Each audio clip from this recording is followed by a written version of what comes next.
Welcome, everybody, to another edition of the Calling Podcast, all about first responders. And, of course, thanking our veterans and all those who are in the current service, whether it's fire, police, military, our doctors, our nurses. Make sure that you thank them every day. If you see them, give them a shout out. Also, I want to remind you, while you're watching this show, subscribe to the channel, like, and leave a comment. Those comments are very important to us, and we want to hear what you're thinking. Just so you know, it's brought to you from here, right here in our Sober Life studios, brought to you by One Brother, One Sister, The Calling. I have some cool people here today. And I got a double going here because usually it's just me and one other person. So I'm going to try to keep up with two brains today with none of my own. We have Angelo Martinez and Natalia Earle. Yes. Did I get those both right? Yes. Excellent. With a name like Scott Jones, I mess up names because I don't even think about it. And you know, you guys run and you created a nonprofit, and we're going to be talking about that.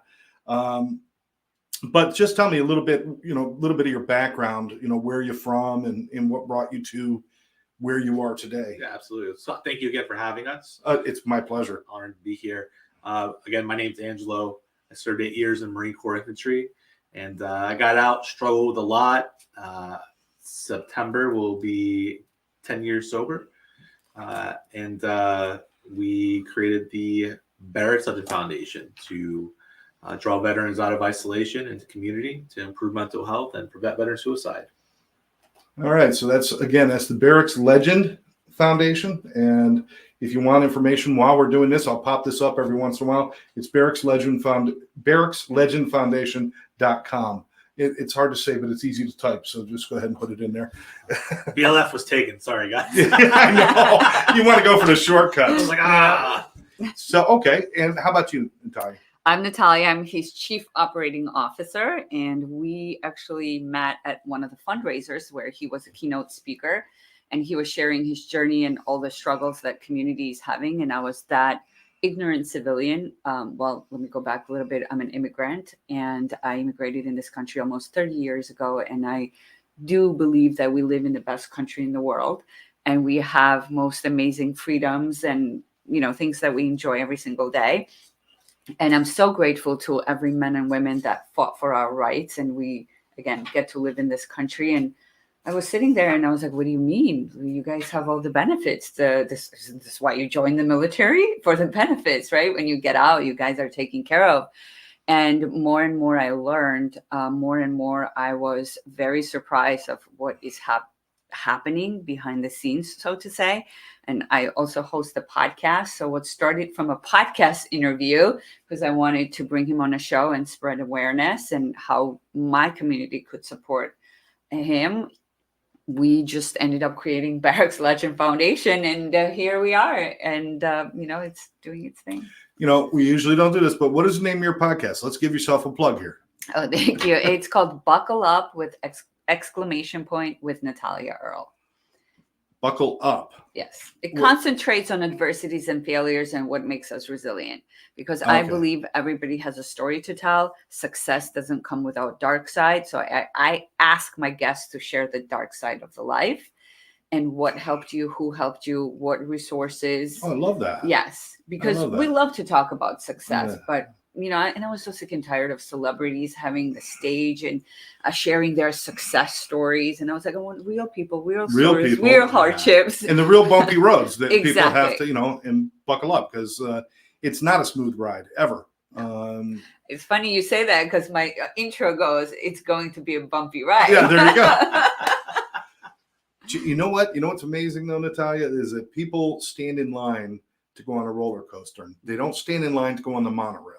The monorail is smooth and easy, but they want to be tossed around and tossed upside down. They want to be thrilled. But then when it happens in their life, they look at it like it's a bad thing. And I'm saying that bumpy road, that's the enjoyment of life right there. That's not knowing what's going to happen next and figuring things out. So that's great. So buckle up. Everybody check it out, the podcast. And, maybe we'll do something together, some other projects together in the future. I always look for other people that are doing good work with podcasting. So let's get back to you, Angel. I mean, you come out of the military, you straighten yourself around, but what did you see as something you needed to address? Obviously, you created your foundation based on a need. What was it that you saw as a need?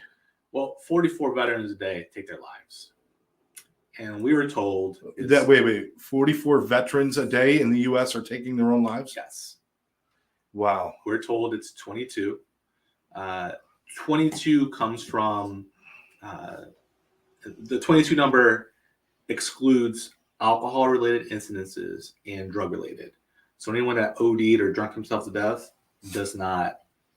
But now you add that, and all of a sudden you get 44, Wow. and that's based on the study out of Duke, Alabama State University, and I believe it was America's Warrior Project that conducted Operation Deep Dive.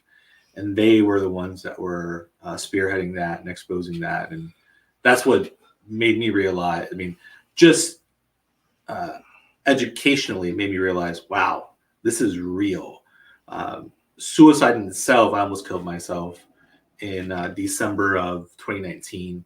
And I was oblivious to all the suicide stuff up until that point. And as I got up to go retrieve the AK-47 that my roommate had in his room, my phone rang. It was another Marine I had recently met. And he invited me out to go shoot a video out on the beach for his supplement company. And I said, well, he doesn't really know me. Not going to matter. So I'll go do this. And I went out there. I dressed up as a Navy SEAL Christmas elf. I stormed the beach with a bunch of other veterans. We need a picture of that sometime. Sometime you're going to have to. The Navy SEAL Christmas elf. That should be in everyone's home. Yeah. It was, and I tell you, up to that point, I was super lonely, depressed. I was going through a really nasty divorce, and I came back home wet, sandy, cold. I sat on this broken futon, and I said to myself, I don't have to die anymore. I don't have to kill myself. And I realized right then that I needed veteran camaraderie because I was filled with so much joy and happiness that I had missed for so long that it just all came crashing down on me. I was like, I need to cling to these guys. And I did. And I spent the next 3 or 4 years fundraising and really diving into the veteran community and discovering what the 22 number was, and then doing more research and discovering it's 44 veterans. Wow. Well, I'm glad you figured out it was the camaraderie and not being dressed as an elf, because then we would hate to have to tell people if you're feeling sad. No, but go grab an elf suit. But that is really important, though. I know I'm making light, but it's really important that they stay connected somehow because you can't come back. Now, I did not serve, but my grandfather served in World War II. My brother served in the Gulf War, and my son was a Marine who was, had his issues. But so I've been surrounded by it. When you guys come back, when veterans come back, it's important to have somebody who understands what you've been through. Right. And it's not just gunfire and all that. It's just the daily life and the daily rituals of how you lived. People don't understand that. Right. When you get out, there's a loss of structure, a loss of purpose, a loss of camaraderie, right? And that's just the tip of the spear. Majority of the marriages in the military don't last. There's like a 70% or higher divorce rate. You're talking about broken families, broken marriages. So all that compounds. You transition out. They don't do a good job helping veterans transition out. They do, I'm going to train you for 4 or 5 years. I'm going to make you the warrior that we need you to be, and then you're on your own. And a lot of times, I just speak from more of an infantry background. You have to really unlearn those things and relearn how to be somewhat normal in a civilian world, because you can't always. It's not going to be. My next job is going to be once I get out, I'm going to go kick down doors for Walmart. It doesn't work that way. You have to. You need real skills, and you have these real skills. And you have all these leadership traits that transition to so many amazing different job possibilities or entrepreneurship or nonprofits. You just don't know. But they don't go far enough to connect people with that. No. Just the thought of you saying that, you got your boot camp and your training and then your lifestyle for 8 years. And then from what I understand, and correct me if I'm wrong, because I've talked to other veterans about this, the reintegration is like a couple of days. It's if you're lucky. Yeah. I think it's called TAPS. I think it might still be TAPS. It's a few days. And for someone like me on the, on my spiral down, it didn't mean anything because you showed me how you made me write one resume, which was absolutely terrible. It was like 3 pages long. And you told me to apply for jobs in my area that didn't correlate to what my job field was or my leadership traits were. So it's wow. You're like a fish. You got pulled out of the ocean. They throw you on land and say, "Go learn how to breathe on your own." Yeah.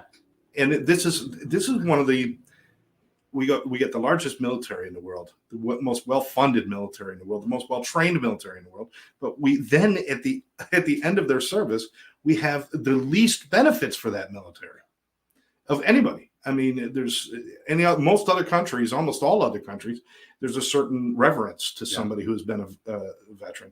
We could say this about our elderly as well, too, in the United States. Something we need to think.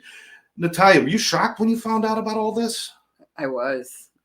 Is that what really got your heart? Is that? Yes, because people around me, my friends, growing up in this country too, it's just I would always hear, oh, I joined the military because they're going to pay for my college and now I'm taken care of. So in my head, I always thought, and again, I'm fascinated with military and anything that has to do with intelligence. I've even had some spies on my podcast that were spies in Russia in 1980s. A spy on a podcast. That's not a good spy, by the way. I'm just saying. I mean, they didn't tell me anything, but right, like they just share. I can't talk about anything, right? I was like, yeah, let's just talk about how you became a Green Beret, All right. So, but me, David Goggins, right? People like that, like they're so fascinating to me, and everything, like any Navy SEAL or any infantryman, everything that they go through. Like you can't blend in anywhere. No. And it's like you almost become a second-class citizen because now what are you going to do? Yeah. What are you going to do? Is that an accurate description? Or? Yeah. Kind of. It took me, 2011. It took me all the way up until really 2020 to really figure out, like, okay, I obviously I have, I need education. What do I want to do? I narrowed down chiropractic. How do I get to chiropractic? I got my undergrad in exercise science through FAU, but I also had severe traumatic brain injury, which was a struggle for me to get through my bachelor's. And not a lot of people understand, like, yeah, school's going to be hard. It was that much harder for me because I couldn't retain the information that was being presented. Right. And then to take an exam and then try to regurgitate was that much harder for me. So you had to learn how to encode it yourself. You could not just take it as it was written. Yeah. You had to figure out a way to encode it yourself. Yeah. And obviously you figured that out for you. Yeah. I mean, I figured it out all the way up until I did hyperbaric oxygen therapy, which helped heal a lot of the spots in my brain that were pretty banged up. And I tell you what, that last semester was a breeze. Wow. Because I was able to regurgitate a large amount of the information that I could not before. Excellent. So you, chiropractor. Excellent. I mean, you're on your path. You can make money. You're all set. Well, so then somewhere inside your head, you said, "Let me not do that, and let me struggle with a nonprofit." Is that what happened? That's almost. I mean, I started the chiropractic medical school January of 2023. I definitely underestimated the course load because you would think it's like 4 classes a semester, and my first semester was 8 classes, and it was very challenging. And I, that's the time frame where I met Natalia, and you can't put there's no monetary value on someone's life. No, of course not. And if I have the time to do it, I'm going to do it because I struggled. I almost took my life. I've received phone calls from guys and girls that were on the cusp. I've woken up at 2 a.m, 3 a.m. to go pick up veterans just to go take them to get donuts, to go talk, or just to go grab coffee and talk, because that's what's happening right now.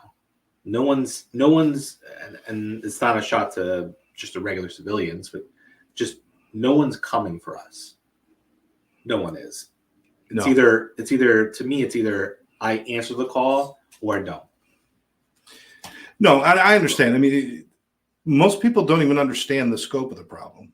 I understand that. And others are like, well, what am I going to do to help somebody? I don't even understand. But just a simple human kindness is the way to start, right? You don't have to be a trauma therapist to help somebody. You can just be a decent person. A hug. We had an event last year, and this is when I was a part of another organization, and we went to Rib Roundup, and we gave out free hugs at the end of Rib Roundup. It was a hug like 2,000-3,000 people, and the people that were coming up to us, I hug for 5-6 seconds and I let go. They're still holding on to me, telling me I really needed this, or my dad just died, or one of their kids just passed away. Like, it's mind-boggling. But that's just a regular world. You narrow it down to veterans, and it gets real dark real quick. And I shared this with Natalia and several other people. I was oblivious to the 22. Sure enough, 44. Mm-hmm.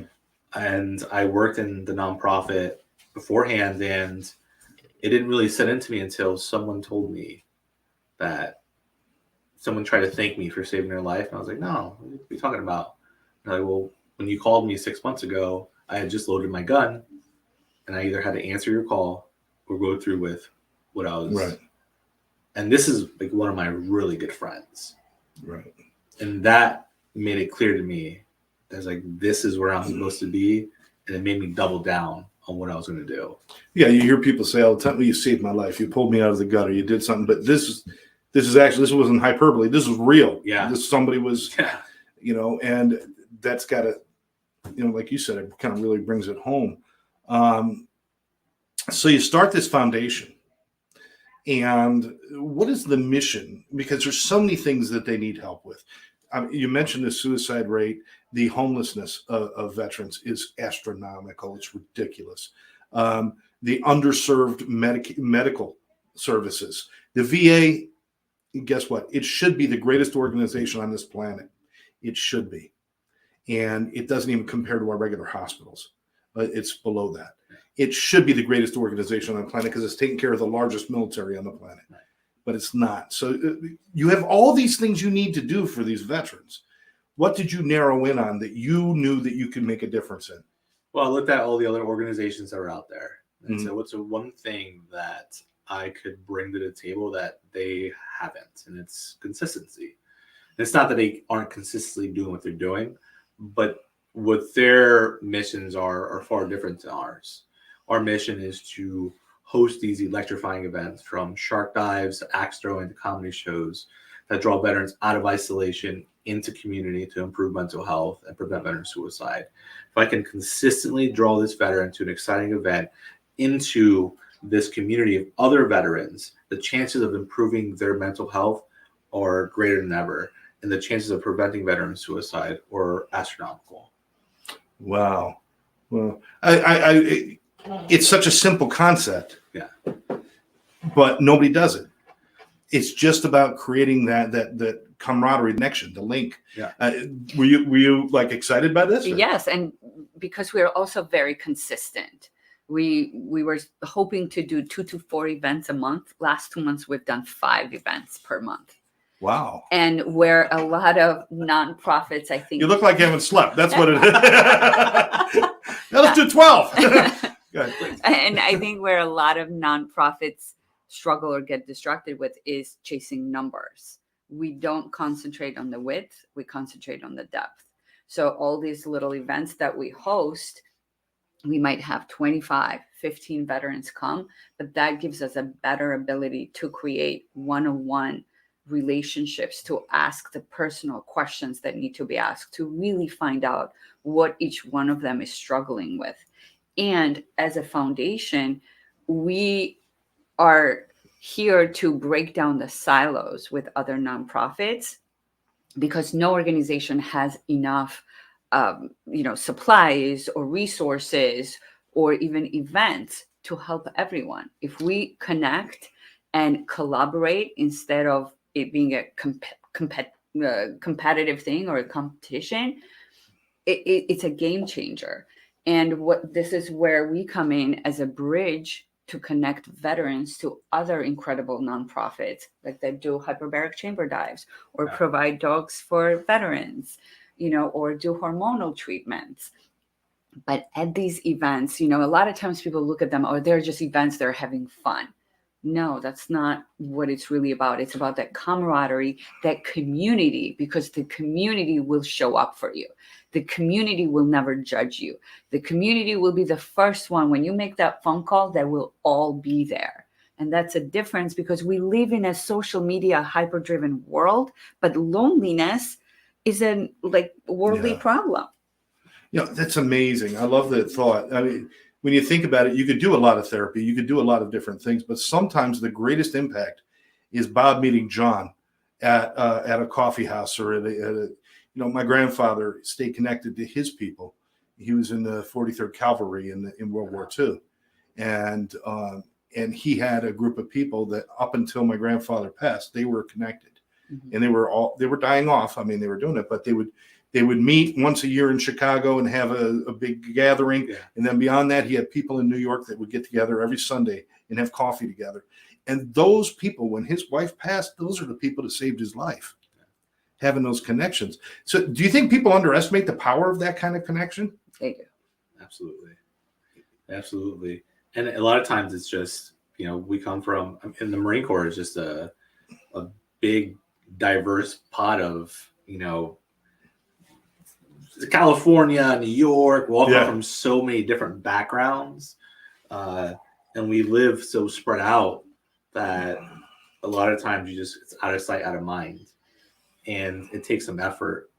And I mean, I have gone to Virginia to visit some of my friends, Pennsylvania, Orlando. My friends have come down here because we really do believe that it's really important.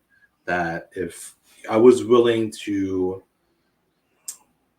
trust you to save my life or trust you with my life in Iraq, I still trust you with the hardships I'm going to go through here in America. That's fantastic. I love this. And, you're based out of South Florida here. Yeah.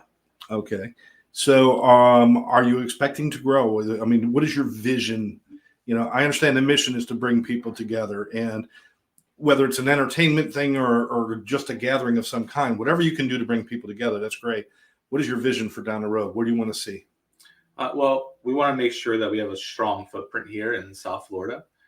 We do plan on expanding to other cities. Right now, we're primarily in West Palm down to Miami. We'll facilitate a comedy show, the Operation Battle Laugh, in Destin, to provide a free comedy show to the air stations up there and the veterans and their families. That'll be our first deployed event, and the first event that's out of South Florida. Duke. we have a little dog, big dog in the studio just laying down. We're all distracted, saying, "Okay."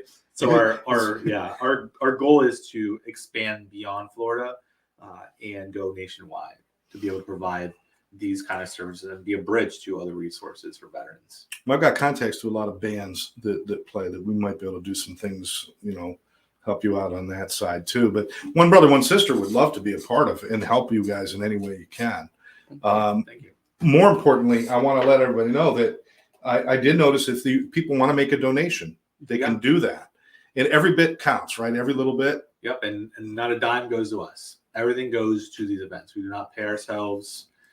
We don't take a dime. Every single dime goes to facilitating, organizing all these events, so that these events are free or no charge to veterans. Barrackslegendfoundation.com. If you go there is a place for you to donate. You could also read more about their mission. So Are you getting help? Are you getting people getting involved? What kind of reception? First of all, how long has this been going on? We're going to celebrate 1 year, May 19th. You're in your first year. No wonder you don't look beat down. Wait till you get like 4 or 5 years, and then. But hopefully by then we can have a team of people that can we help still us. have hope. So- But it sounds to me like you're gaining ground. Are you getting a lot of responses from different companies and community members? We are, and I think where we are different is we build that human relationships. Yeah. We actually like to meet people one-on-one. We actually like to share our stories with them one-on-one, like face to face. And I think where a lot of civilians struggle is, well, I'm not a veteran. What can I bring to the table? If you can't donate money, you can always donate time. Every single one of us has a skill that can bring to the table. So when we host these different events, we always need volunteers. And you know what? Again, just to be a shoulder for someone to lean on you on, or just to, sometimes people need to be heard, just to sit there and hear someone's story. You don't necessarily have to give an advice, but you can sit there and listen, or give that really meaningful hug at the end of the day. And, you know, I can't relate to anything that this men and women went through, but I show up with my skill set, which is operations, right? Okay, how, because he's a visionary and I'm an integrator. And when he flies high. Sometimes I have to ground him like an airplane. Like, we can't afford that right now. We don't have money. Really?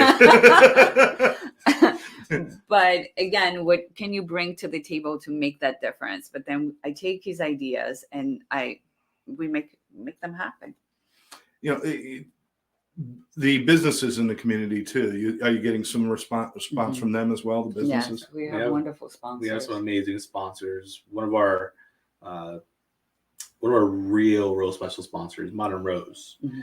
They at the moment they could not financially donate, so they not only are they hosting our birthday in Hollywood at their new location, but they created a Barracks sudden drink, and 20% of that transaction goes to the Barracks Foundation. Wow. Yeah. Mm-hmm. That's fantastic. That is how dedicated a lot of these sponsors are. That is fantastic. Well, I'll tell you personally, I'm a DJ as well. And any events you have where you require a DJ, music, or sound system, I'll be there for you. Yeah, absolutely. I'll be there anytime you want. But you know, there's so much to talk about here, and so much. What are you thinking about? You know, what are you most proud of as far as when you look at this and what it's done? Have you had moments where you've been able to see a real impact? Because sometimes a lot of these things happen behind the scenes. You don't get to see it up front. But have you been able to be a part of some of those miracles? Yeah, I mean, one that really sticks out is we had a female amputee that was really struggling, and she was on the west coast of Florida, and we were doing a shark dive. And I just chit-chatted with her, and I told her, listen, we want you to come. If you can't make the morning shark dive, come the afternoon. Not a big deal. No worries. There's plenty of events to come. And she was in a really dark place, but she showed up for the afternoon dive. And she even made some comments about her amputee and, you know, the way she looked, or her missing limb. And the girl that entered the boat was not the girl that left the boat. The body language. The body language, the life in her eyes. She really, she must have thought, like, obviously negative about herself. But that didn't matter to us. That'll never matter to us. Like, you made Nobody a paid sacrifice. attention. Yeah. No. You're one of us. We're going to make fun of you, but we're going to love you. Like, and she was all about it. Yeah. She was all about it. I happened to be on the boat too. And when I saw that transformation from, you know, her not talking in the beginning and after leaving and laughing and socializing with everyone, I looked at him and I was like, now I get it. Work me to death. I get it. Wow. Wow, how fantastic. Do you stay in touch with these people after they've been a part of your events? All the time. We have this wonderful newsletter that goes out every month, because again, the relationships that we build our sponsors, we're not one of those organizations just to take money and you don't know where the money goes. This is why every month I send them a letter. This is where your money went. This is the event you sponsored. This is how many people you impacted. And we keep their emails, their phone numbers. We're constantly inviting them out to these events. This is why the consistency is so important. And this is why we have to have at least 4 events per month to keep them coming, because that's where we found out one of the veterans was homeless. We had no idea. Yeah. Wow. And then, like you said, you want to link other nonprofit services so that not only can they come in there and meet, but you can fill their other needs as well and connect them with other people. Absolutely. So that's really important. I've seen and I've had friends who have come back with damage. And I'm not meaning physical damage. I know you're talking about TBI and that happens a lot, but just not right anymore. They come back from the military not right. And families worry and everybody worries. What do you want to say to somebody who's watching a loved one struggle? Is there something that they should do? Because sometimes these guys and girls struggle and they try to keep it all together themselves. And you probably know better than I. Don't tell anybody about the struggle. Don't tell anybody about how I'm feeling and hold it all in. But your loved ones can see it. They can see it and they can feel it. Is there anything they should do when they have a loved one who's suffering? And I think from what I noticed, I'll take over for a second from the spouse's perspective, because every time we communicate or do podcast interviews and things like that, I always keep an eye on a spouse, right? And the spouses are like, well, where were you when we were going through that? When were you when the kids were going through this and that? So there is not a lot of connection, especially if you were deployed 10, 15, 20 years. You're almost strangers now living in the same house. As a spouse, you don't really understand what PTSD and trauma looks like. You don't know what to do. So a lot of times they'll reach out to us or to Angelo and say, this is what I see. Can you reach out to my husband? But please don't tell them that I made the phone call. And this is where we strive for education and not inspiration. And this is something that we are working on, to create an educational conference for family members as well, to understand how to deal with PTSD, how to support with trauma. And I don't want inspiration. Like, inspiration is great. You go to a lot of conferences and it's like rah, you get red wine and blue can and you come out you want know. actionable intel, something they can use, something they can do.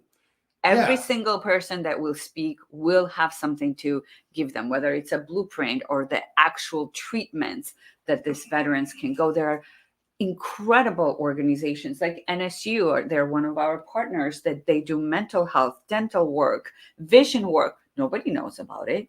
No. For free for all the veterans and their families. And we don't know about these things, because the more people see other people pitching in, they're going to pitch in as well. And we need to get those things out there. So I think a conference would be great. Would back you guys up as much as we could. But I wanted to ask you another question about alcoholism and drug addiction. We're seeing a real rise in that. And with the new drugs out there and everything, it's not like the old days where you can afford to wait a little bit. People die, all the time. And, is that a concern for you as you're doing these events? Are you watching for those things, or what do you, because you're going to see things going on in front of you, or that you're going to recognize, are you prepared to handle those things?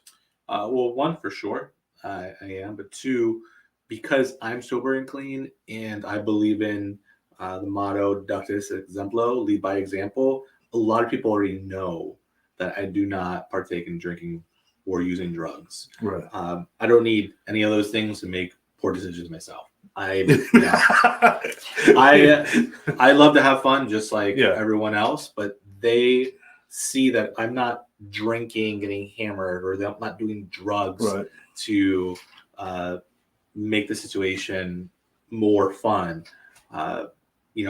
If there's somebody, and throughout all of our events, we haven't had anybody It's just because the way we set things up. They Right. already And know we- ahead that we don't Yeah. promote drinking, we don't promote partying, we promote community. We promote socializing, connecting. Again, wives connecting with each other, discussing, kids connecting with each other, calling themselves and saying, hey, these are the symptoms I'm seeing. Are you, did so-and-so go through the same thing? So because we are so clear, and at times we'll announce before the event that there will be no drinking. Mm. So they know that what the foundation stands for. And I think it has been very easily controllable for us. And we know our audience too. Yeah. Like our audience, I'm sure veterans, but a lot of our audience are looking for family friendly fun. They're not looking to meet for a happy hour. They're not looking to meet up at a nightclub to party all night. Like they're not looking for that. They're looking for Top Golf. They're looking to go shoot on a range. They're looking for a comedy show. Like they're looking for real fun. Right. Where real connections can be made. Real community. Absolutely. Well, guys, I mean, is there anything else you want to throw out there while we're here? Because we're going to be wrapping up in a moment. I don't want to miss anything. Although the door is open, let's do this more often. And we can certainly, if you have an event coming up, if you can't come in yourself, give me the information and I'll put it out on our podcast. But, and certainly in whatever else we can do. But what else you want to add to all of this?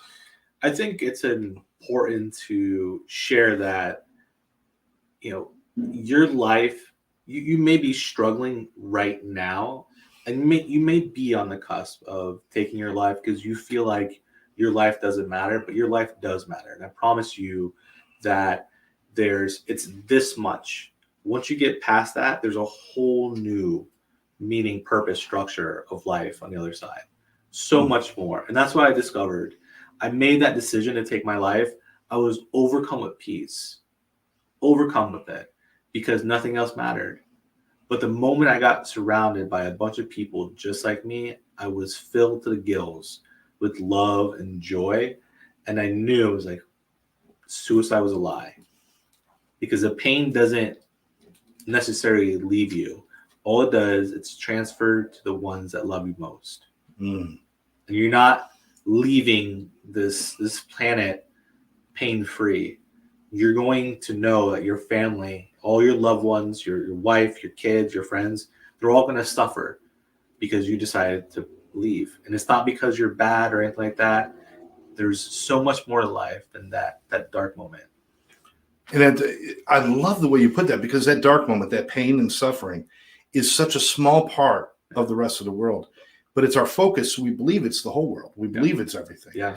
So just to peek your head up and look around a little bit and realize there's this, there's that, there's this, there's that. And that's what your organization is helping them do as well. Yeah. Which is brilliant. So I love that. And Natalia, I mean, you've dedicated yourself to this, and my hat's off to you. You're not a responder. Thank you. You just found the cause to be important. What do you want to see in the future? No, I wanted to serve my country, because now U.S. has become my country without serving my country, right? And I found You're originally from Republic of Georgia. Oh, I was going to guess New Jersey, but go ahead. I thought that was a Jersey accent. I don't know. Everybody says that to me. Are you from New York? Because they don't understand my accent. I used to live in New York. Maybe that's where I picked it up a little bit. But Long Island. Long Island. So for me to serve this country, and obviously it's through our veterans, and it's just, I always tell people, don't underestimate the hole that you're going to leave when you're not around anymore. And every single one of you is so special. And because God has put something special inside all of us, and you will be so missed. And, I always say, I couldn't imagine life without Angelo, right? Like, the world is so much more beautiful, but how many Angelos are out there?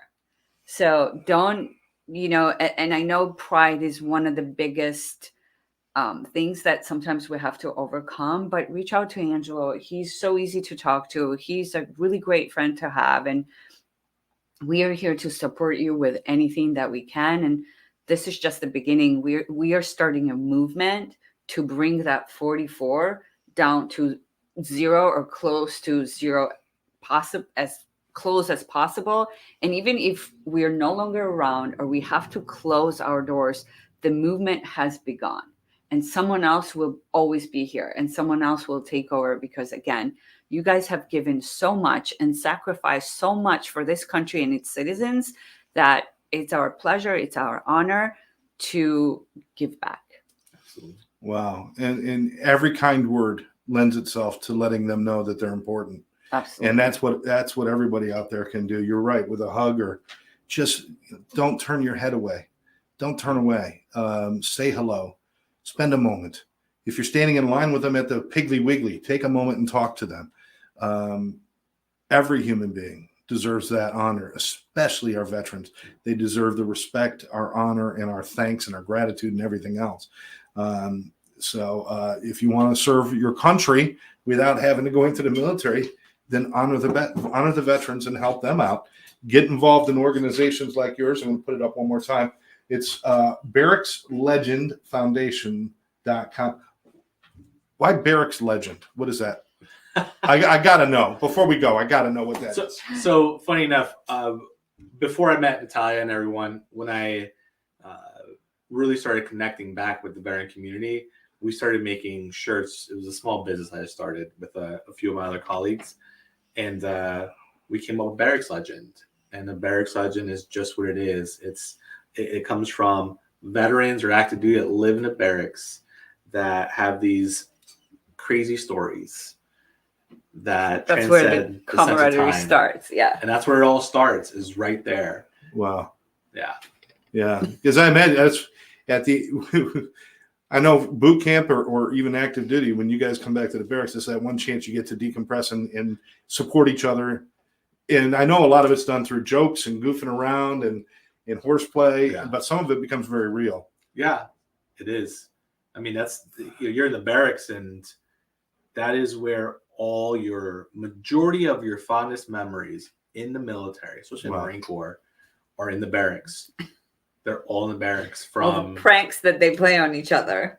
It's, I mean, he told me a story. Someone brought a gator to the barracks, right? Oh my God, no. If you have enough time, I can tell it.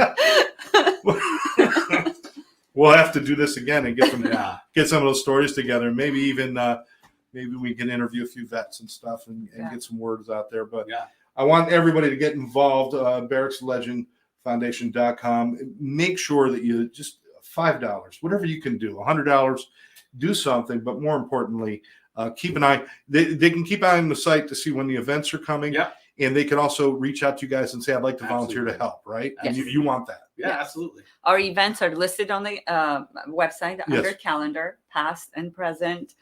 They all stay up there. And we're always looking for volunteers to give us a hand as well. And we have a wonderful conference coming up. Hopefully we can come back and talk about that more once I have more details. We must. Do you take donations of any other things, clothing and things like that? Not at the moment, just because we're so event driven. You have to focus. Yeah. You can grow later, but yeah. Okay. All right. Excellent. Well, then, hey, do you guys know any? We'll let you know if we find some places, because I know a lot of people want to donate clothing and things like that, and we'll find out which are the best places to donate that. Yeah. Don't donate in those bins that are in the parking lots. Most of those are resale bins. Yeah. They actually take that, they resell it. Nobody's getting help. So we'll find those organizations. But for now, Angelo, my friend, Thank you. Natalia, thank you so much for having us. Thank you so much. I'm honored that you guys would take the time to come in. And our invisible friend Duke down there, I'm so glad that he was here too. He actually got up and moved around a few times. He wasn't completely useless during the show. It was. But for everybody out there, once again, I'll remind you, you're watching the Calling Podcast. I'm your host, Scott Jones. Make sure that you like this program and share it with your friends. And, of course, leave comments. Those comments are very important. We read them. We'll catch you next time, and thanks for joining us right here on the Calling Podcast. Bye-bye.